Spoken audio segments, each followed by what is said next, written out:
ہمارے چینل میں خوش آمدید۔ چلیں شروع کرتے ہیں آج کی کہانی۔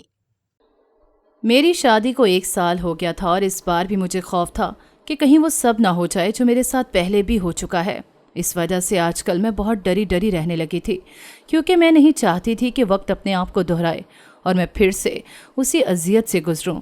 لیکن پھر جو ہوا اس کے بعد میری ماں کے ساتھ ساتھ میری بھی جان نکل گئی، کیونکہ میرا نام کرن ہے اور میں 15 سال کی ہوں۔ میری ماں میری پیدائش کے 2 سال بعد ہی مر چکی تھی۔ تبھی میرے باپ نے میرے لیے دوسری شادی کر لی۔ 1 سال پہلے ہی میرے باپ کا انتقال ہو گیا اور میں اور میری سوتیلی ماں اکیلے رہ گئے۔ میرا باپ ایک سرکاری ملازم تھا اور اس کی پینشن سے ہم دونوں کا گزارا ہو جاتا تھا۔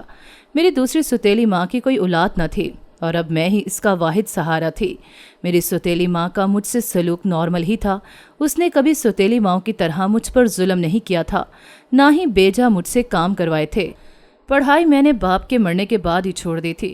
میری سوتیلی ماں میرے باپ سے 10 سال چھوٹی تھی اور مجھ سے 15 سال بڑی، یعنی اس وقت وہ 30 سال کی تھی۔ دکھنے میں وہ بہت کم عمر لگتی تھی۔ جو بھی ہم دونوں کو دیکھتا وہ پہچان ہی نہ پاتا کہ ہم دونوں ماں بیٹی ہیں۔ دیکھنے والے پہلی نظر میں یہی سمجھتے کہ وہ میری بڑی بہن ہے۔ وہ تھی بھی بہت خوبصورت، شاید اسی لیے میرے باپ نے اس سے شادی کی تھی۔ اب میری ماں چاہتی تھی کہ میری شادی ہو جائے، جس کے لیے اس نے رشتہ تلاش کرنے شروع کر دیے تھے۔ کرتے کرتے یہ بات میرے چچا تک بھی پہنچ گئی تھی اور اگلے ہی دن وہ ہمارے گھر آن دھمکے تھے اور میری ماں سے باز پرس کرنے لگے تھے کہ تم نے کرن کا رشتہ باہر ڈھونڈنے کی کوشش کیوں کی؟ تم سوتیلی ہو، اسی لیے اس کا بھلا کیسے سوچ سکتی ہو؟ میری ماں نے کہا کہ ایسی بات نہیں ہے، میرے لیے کرن میری سگی اولاد سے بڑھ کر ہے۔ میں اس کا برا کیوں چاہوں گی؟ میں تو اس کے بھلے کے لیے ہی اس کی شادی کرنا چاہ رہی ہوں۔ میرے چچا نے کہا کہ اگر ایسی بات ہے تو تم نے مجھے کیوں نہیں بتایا شادی کا؟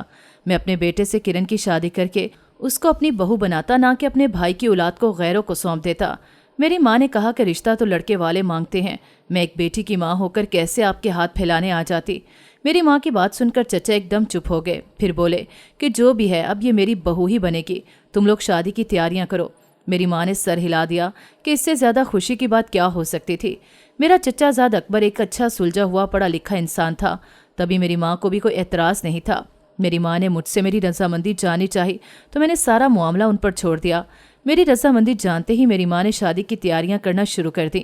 چچا نے اپنے گھر والوں اور اکبر سے بات کر لی تھی اور ان کو بھی کوئی اعتراض نہیں تھا۔ دونوں گھرانوں میں شادی کی تیاریاں شروع ہو گئیں اور کچھ ہی دنوں میں شادی کا دن بھی آن پہنچا اور میں دلہن بن کر اپنے چچا کے گھر آ گئی۔ چچا چچی میری نندیں اور اکبر مجھ سے بہت پیار کرتے تھے اور مجھے وہاں بہت عزت اور پیار ملتا تھا۔ آہستہ آہستہ میں وہاں ایڈجسٹ ہونے لگی تھی۔ یوں ہی ہنسی خوشی وقت گزرتا رہا، لیکن اس دوران میں نے محسوس کیا کہ میری سوتیلی ماں میرے سسرال بہت کم آتی ہے۔ اگر کبھی میں آنے کا کہوں بھی تو باتوں باتوں میں ٹال دیتی ہے، اور جب کبھی میں اکبر کے ساتھ وہاں جاؤں تو کچھ گھبرائی ہوئی سی محسوس ہوتی ہے۔ مجھے لگا تھا کہ جیسے تنہا رہ رہ کے وہ بیمار ہونے لگی ہیں۔ میں نے اسے اپنے ساتھ اپنے سسرال چلنے کو کہا، لیکن وہ ٹال گئی، یہ کہہ کر کہ بیٹیوں کے سسرال رہنا اچھا نہیں لگتا۔ میں اپنی ماں کے ٹال مٹول پر چھپ کر گئی تھی کہ اپنی ماں کا رویہ میری سمجھ سے باہر کا تھا، اسی لیے اسے تنہائی کا اثر کہہ کر میں نے نظر انداز کر دیا۔ میری شادی کو 1 سال گزر گیا تھا اور یہ 1 سال میری زندگی کا ایک اچھا سال تھا، جس میں مجھے صرف خوشیاں ہی خوشیاں ملی تھیں۔ اس دن ہم سب ہال میں بیٹھے چائے پی رہے تھے۔ جب میرا شوہر اکبر کام سے واپس آیا، اس نے بھی ہمارے ساتھ بیٹھ کر چائے پی اور بتانے لگا کہ وہ میرے مائکے سے یعنی میری ماں سے مل کر آیا ہے۔ یوں تو میری اکثر اپنی ماں سے فون پر بات ہو جاتی تھی، لیکن پھر بھی میں اس سے اپنی ماں کا حال چال پوچھنے لگی۔ وہ مجھے بتانے لگا کہ وہ ٹھیک ہے۔ اس کے بعد وہ اٹھ کر کمرے میں چلا گیا۔ ہم بھی اپنے کاموں میں مصروف ہو گئے۔ وہ شام تک کمرے سے نہ نکلا تو ہمیں تشویش نے آن گھیرا۔ ہم سب کمرے میں گئے تو وہ بے سود پڑا ہوا تھا۔ ہم نے جلدی سے آگے جا کر اسے سیدھا کیا، لیکن بے سود۔ پھر میرے چچا اسے جلدی سے اسپتال لے گئے، لیکن وہاں جا کر پتہ چلا کہ اکبر کی موت 2 گھنٹے پہلے ہی ہو چکی ہے۔ وجہ پوچھنے پر معلوم ہوا کہ اس کی حرکتیں قلب بند ہونے کی وجہ سے موت ہوئی۔ ہم سب حیران پریشان تھے کہ ایسا کیسے اچانک ہو سکتا ہے۔ کچھ دیر پہلے تک تو وہ بالکل ٹھیک تھا۔ ہم روتے کرلاتے اس کی میت کو واپس گھر لے آئے۔ اچانک بیٹھے بٹھائے میں بیوہ ہو گئی تھی۔ میرا سہاگ چھن گیا تھا اور میرا رو رو کر برا حال تھا۔ کچھ ہی دیر میں سب رشتہ داروں کو بھی اطلاع کر دی گئی تو وہ بھی جنازے میں شرکت کے لیے آنے لگے۔ میری ماں بھی آئی تھی اور اس کے گلے لگ کر میں بے تحاشا روئی تھی۔ سبھی مجھے دیکھ دیکھ کر افسوس کر رہے تھے کہ بڑی جوانی میں بیوہ ہو گئی۔ میری تو دنیا ہی اجڑ گئی تھی اور مجھ پر بار بار غشی طاری ہو رہی تھی۔ جنازہ اٹھنے کے بعد میں مکمل بے ہوش ہو گئی تھی۔ मुझे सब्र ही नहीं आ रहा था। अगले दिन मेरी माँ मुझे अपने साथ वापस ले आई थी ताकि मैं बहल जाऊं। मैं अब चुप चुप रहने लगी थी, किसी से बातें न करती न बोलती। जो भी अफसोस के लिए आता उसकी आंखों में मेरे लिए हमदर्दी और तरस होता और लफ्ज़ों में बेचार की। मुझे ये सब देख देख कर गुस्सा आने लगा था, लेकिन सब्र के घूंट भरने के अलावा मेरे पास कोई चारा न था। लोगों को लगता था कि भरी जवानी में बेवा होने के बाद मेरी जिंदगी बर्बाद हो गई है, जिस पर मुझे भी सच में ऐसे ही लगने लगा था। तकरीबन 6 माह बाद मेरी माँ ने मेरी चच्ची और मेरी दरगूं हालत देखकर मेरी माँ ने मेरे चच्चा से बात की कि मेरी दूसरी शादी कर दी जाए। मैं 6 माह से अपनी माँ के यहाँ थी, इद्दत भी वहीं गुजारी थी।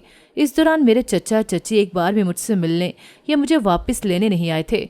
तभी मेरा उनकी तरफ से दिल ऊब गया था। मुझे अब फर्क नहीं पड़ता था कि वो मुझे लेने आते हैं या नहीं, लेकिन इस बात पर दिल ज़रूर दुखता था कि जब तक अकबर था तब तक वो मुझ पर जान वारते थे, और अब अकबर के बाद जैसे मैं उनकी कुछ लगती ही ना थी। मेरी माँ ने उनसे मेरी शादी की बात की तो उन्होंने किसी किस्म का एतराज़ रोक टोक नहीं की, जैसे उन्हें मेरे होने या ना होने से फ़र्क ना पड़ता हो। जिस पर मेरी माँ ने एक बार फिर मेरे लिए रिश्ता तलाश करना शुरू कर दिया। 1 हफ्ते बाद ही मेरी माँ ने मेरे लिए रिश्ता तलाश कर लिया था। लड़का एक गवर्नमेंट टीचर था और अकेला ही रहता था। उसकी पहली बीवी मर चुकी थी और अब वो दूसरी शादी करना चाहता था। आगे पीछे कोई भी नहीं था। मेरी माँ को रिश्ता हर लिहाज से पसंद था। तभी बात आगे बढ़ी। लड़के का नाम आतिफ था और वो मुझे देखने घर आया था। उसकी तरफ से हाँ होते ही निकाह की तैयारियां शुरू की गईं। निकाह सादगी से ही होना तय पाया। तभी निकाह में मेरे चच्चा चच्ची और कुछ और हिमसाए वगैरह मौजूद थे जो गवाहान की हैसियत भी रखते थे। आतिफ की तरफ से भी चंद लोग ही शरीक हुए थे, जिनमें से कुछ उसके दोस्त और कुछ ताया चच्चा थे। निकाह के बाद मैं आतिफ के घर उसकी बीवी बनकर आ गई। मैं जो पहले चुप चुप रहती थी और अकबर के जाने के बाद जिंदगी से मुंह मोड़ गई थी, एक बार फिर जिंदगी की तरफ लौटने लगी और खुश रहने लगी। आतिफ मेरा बहुत ख्याल रखता था और मेरे मांगे बगैर ही मेरी हर ख्वाहिश पूरी करता था। वक्त एक बार फिर तेजी से गुजरने लगा था। इस दौरान एक बार फिर मैंने अपनी माँ का गुरेज महसूस किया था। वो हमारे घर नहीं आती थी, ना ही मेरे और आतिफ के उनके घर आने पर खुश होती थी। मैं उसके रवैये पर उलझने लगी थी, लेकिन अपनी ज़िंदगी में मसरूफ़ होकर उसके रवैये को नज़रअंदाज करने लगी। आतिफ ने भी मुझसे इस बात का इजहार किया था कि तुम्हारी अम्मी कुछ अजीब सी है, ना ही हमारे घर आती हैं, ना ही हमारे वहाँ जाने पर किसी ख़ास खुशी का इजहार करती हैं।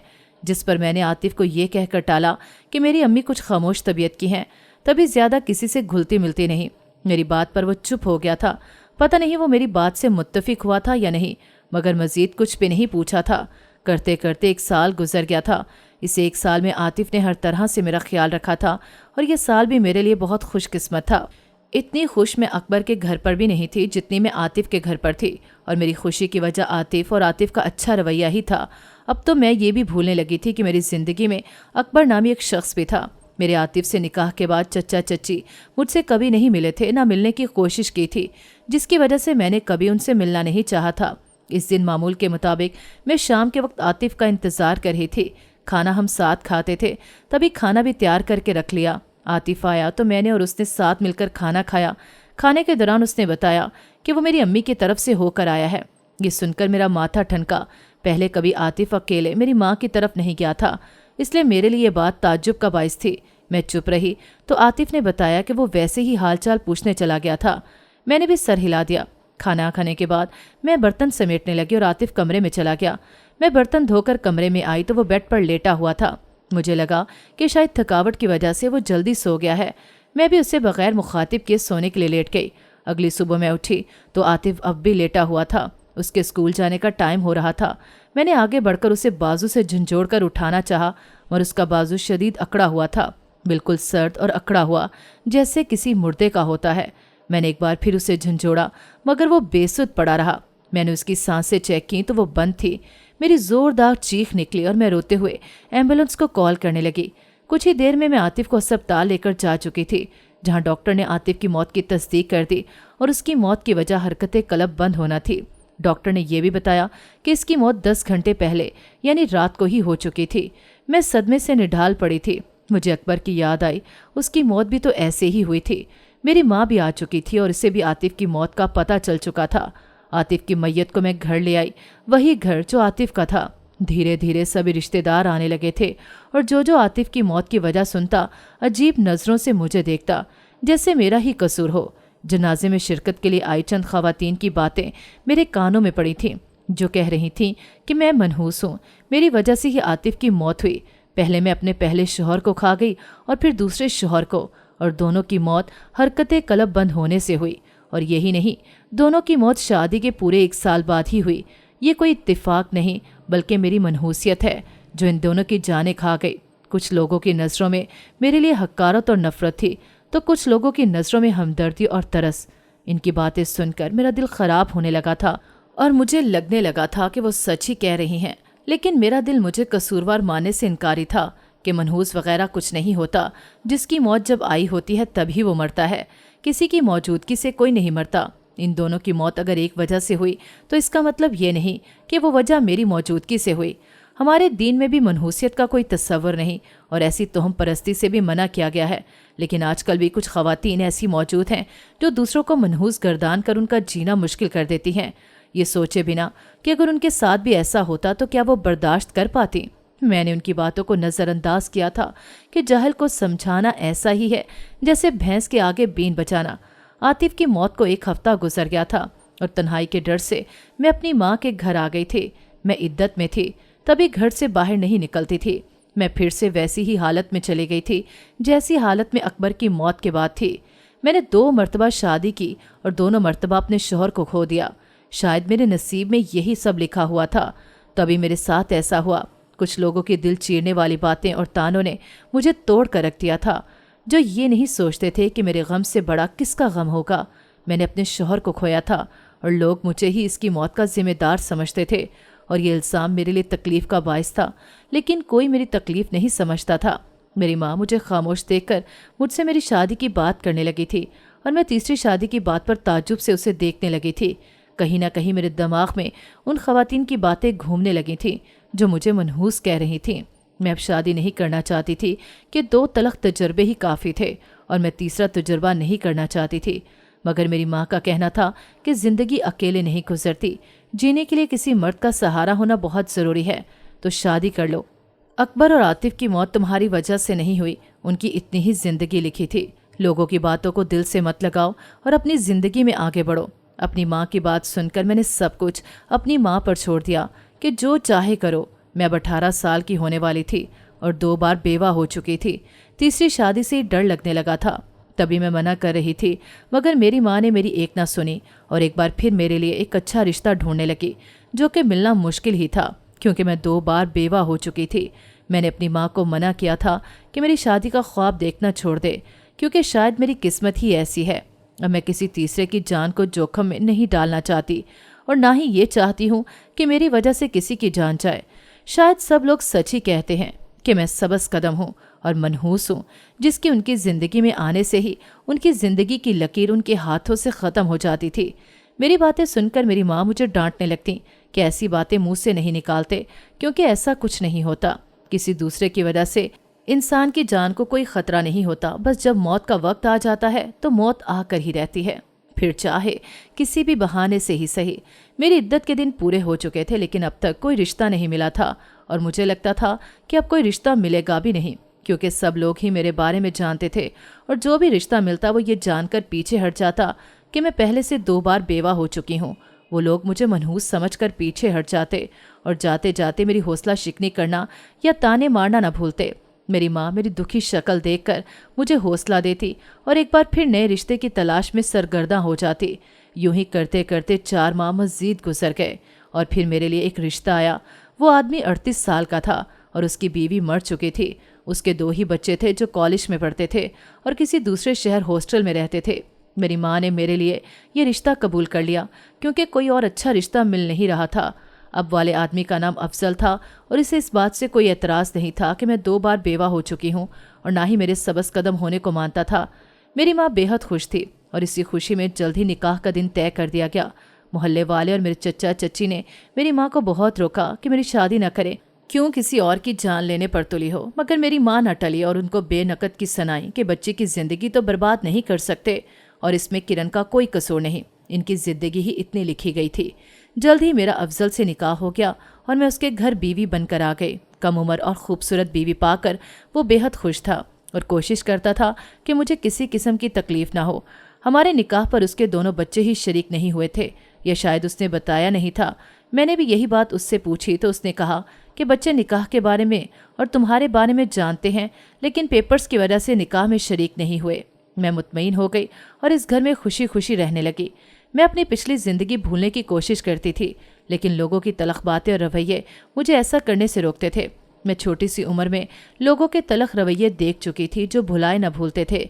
अगर मेरी माँ मेरा 15 साल की उम्र में निकाह न करती तो अब तक मैं पढ़ रही होती। कभी कभी मुझे अपनी माँ से भी शिकवा होता। आहिस्ता आहिस्ता मैं अफजल के घर एडजस्ट होने लगी थी। उसके दोनों बेटे भी 2 माह बाद घर आए थे, जो बहुत प्यारे और सुलझे हुए थे।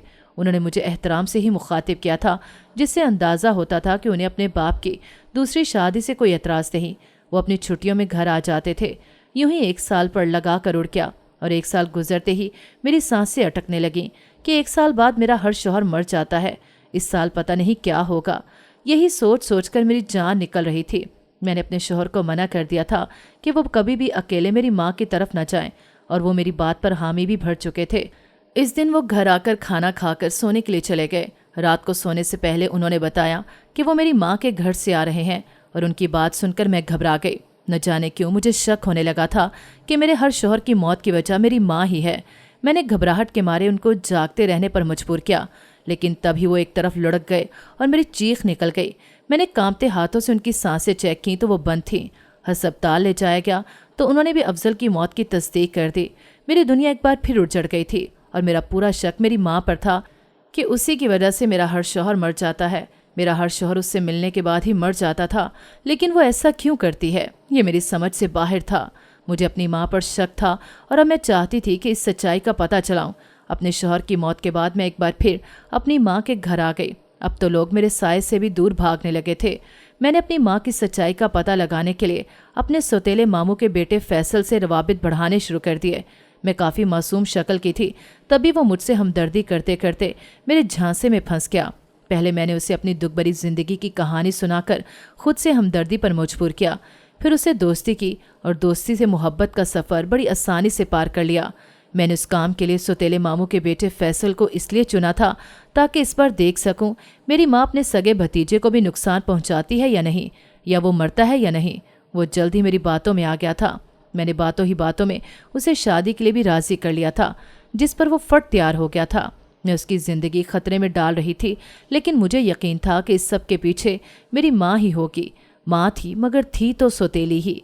मैंने फैसल से कहा था कि वो इस बारे में किसी को ना बताए, क्योंकि अगर उसने किसी को बताया तो कोई भी उनकी शादी नहीं होने देगा, जिस पर वो मान गया था। अगले हफ्ते मैंने सारा प्रोग्राम सेट किया और उसे वक्त बताया।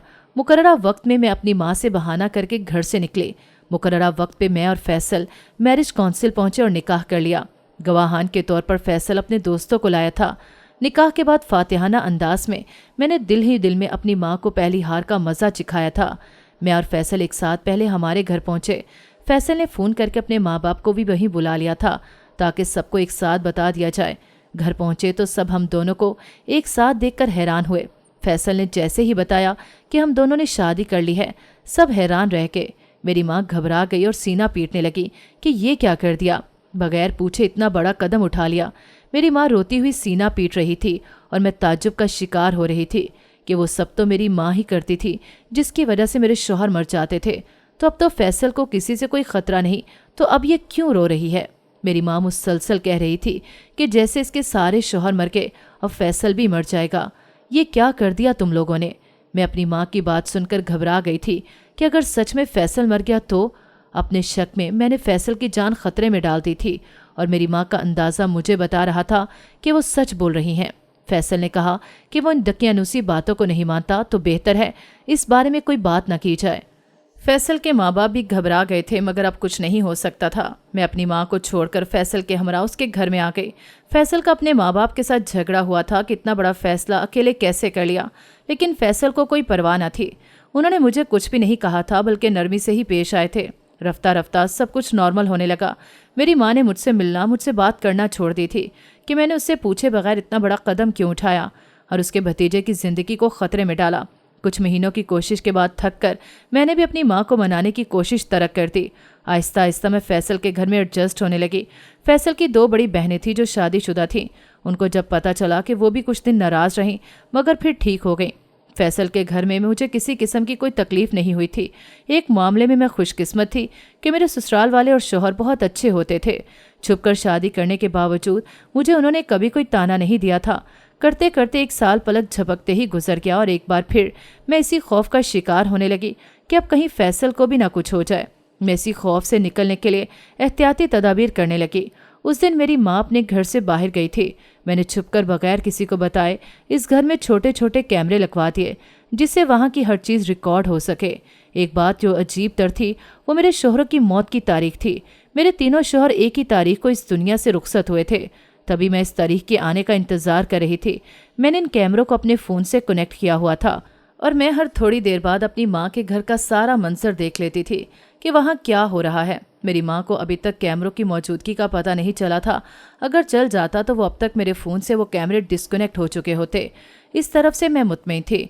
और फिर वो तारीख भी आ गई जिस दिन मेरी बाकी शौहरों का इंतकाल हुआ था।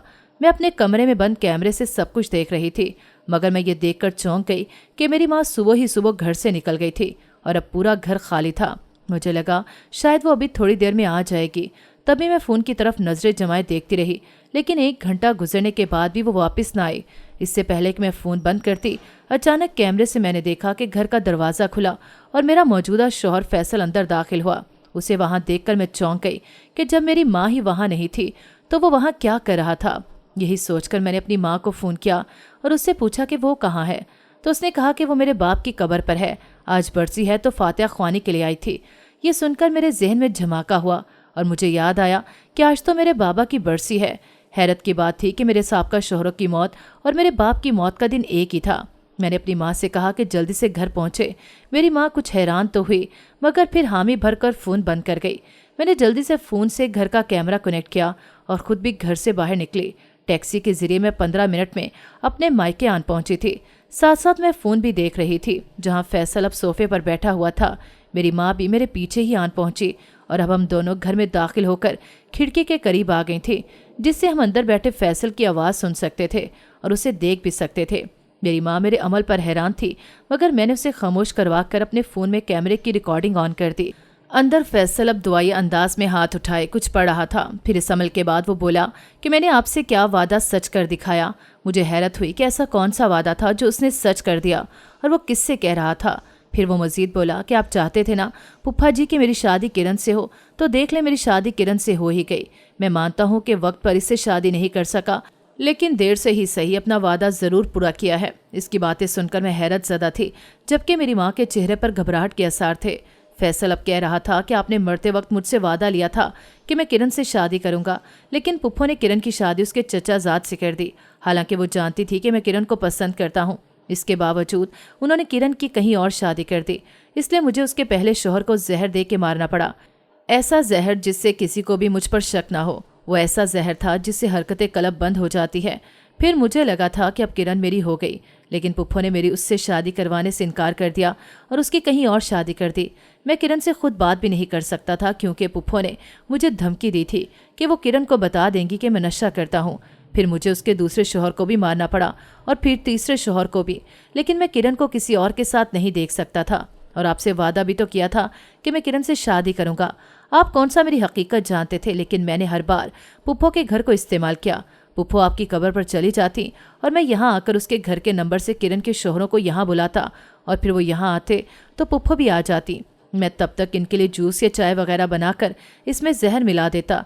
मेरा आना मैंने हमेशा इत्तफाक ही जाहिर किया था ताकि अगर कभी किरण को शक भी हो तो अपनी पुप्पो पर, ताकि वो हर तरफ से हार मानकर मुझसे राब्ता करे। और ऐसा ही हुआ। मेरे साथ मेरी माँ की भी ये देखकर जान ही निकल गई थी कि मेरा शौहर ही मेरे साबका शौहरों का कातिल था और यह हकीकत बहुत भयानक थी। मैं ये भी जानता था कि किरण के साथ पुप्पो का रवैया इसलिए अच्छा है क्योंकि ये घर किरण के नाम है और वो इस घर पर कब्जा करने के लिए ही हर बार किरण की शादी करवा कर उसे इस घर से रुखसत कर देती। आखिर को सगी माँ थोड़ी ही थी जो इसकी फिक्र में हलकान होती। उन्हें तो बस ये घर चाहिए था, लेकिन अब किरण भी मेरी और ये घर भी मेरा। अपनी माँ पर शक करने के बाद उसने मुझसे राब्ता किया और उसे लगा कि मेरे ज़रिए वो अपनी पुप्पो का सच जान जाएगी। लेकिन वो किस्सा तभी ख़त्म हो गया जब पुप्पो ने मेरे लिए तशवीश जाहिर की। अब किरण हर तरफ से बेफिक्र है और रावी चैन ही चैन लिखता है। मैंने रिकॉर्डिंग बंद करके अपनी सौतेली माँ की तरफ देखा जो शर्मिंदा सी खड़ी थी। मेरी माँ ने कहा कि ऐसा कुछ नहीं। मेरे दिल में शुरू में घर का लालच था, लेकिन गुजरते वक्त के साथ मुझे समझ आ गया कि एक तुम ही तो मेरा सहारा हो, इसलिए मैंने तुम्हारी शादी अपना फ़र्ज समझ के करवाई, ना कि किसी लालच में। मैंने कहा अगर फैसल को मैं पसंद थी तो आप मेरी शादी उसी से करवा देती ताकि मेरी वजह से 3 जानें ज़ाया ना होती। मेरी माँ ने कहा कि मैं कैसे तुम्हारी उससे शादी करवा देती जो एक नशई और चोर है। वो जितना भी माल कमाता है वो सारे का सारा चोरी का यानी हराम का होता है। तभी तो मैं इतनी परेशान हुई थी ये देखकर कि तुमने बिना कुछ सोचे समझे फैसल के साथ शादी करके अपनी ज़िंदगी बर्बाद कर ली। तुम्हारे बाप ने भी मुझसे फैसल और तुम्हारी शादी की बात की थी, लेकिन मैंने टाल दी क्योंकि मैं तुम्हें एक चोर के साथ ब्याहना नहीं चाहती थी। मैं वहीं बैठकर रोना शुरू हो चुकी थी कि ज़िंदगी तो मेरी वाकई ख़राब हो चुकी थी। हमने फैसल को देखा जो मज़ीद आधा घंटा वहाँ बैठकर घर से जा चुका था। मैंने खुद को संभाल कर पुलिस को फ़ोन करके सब कुछ बता दिया और फिर अपनी माँ के साथ जाकर रिपोर्ट भी कटवा दी। कुछ ही दिनों में फैसल को गिरफ्तार कर लिया गया। सबूत के तौर पर वो वीडियो मैंने पुलिस के हवाले कर दी, जिसके बाद फैसल को उम्र कैद की सज़ा हुई थी और फिर मैंने उससे खुला ले लिया। मैं ऐसे शख्स के साथ ज़िंदगी कैसे गुजार सकती थी जिसने 3 इंसानी जानें ली हों। वहाँ से एक घर बेचकर मैं और मेरी माँ दूसरे शहर आ गए। वहाँ आकर मैंने अपने शौहर अफजल के बेटों को अपने पास रख लिया और फिर एक सिलाई सेंटर खोल लिया। अपनी बाकी की सारी ज़िंदगी मैंने इन यतीम बच्चों को पढ़ाने लिखाने और इनकी तरबियत के लिए वक्फ करने का फ़ैसला किया, क्योंकि इनके बाप का साया मेरी ही वजह से उनके सर से उठा था और मैं नहीं चाहती थी कि बाप के बगैर उनकी ज़िंदगी ख़राब हो। मेरी माँ ने मेरे फ़ैसले में मेरा साथ दिया था और मुझे एक और शादी के लिए मजबूर नहीं किया था, ना ही मैं एक और शादी करना चाहती थी। नाज़रीन, अगर आपको हमारी कहानी अच्छी लगी है तो वीडियो को लाइक करें, शेयर करें और हमारे चैनल को सब्सक्राइब करें। अगली वीडियो तक इजाज़त दें। अल्लाह हाफ़िज़।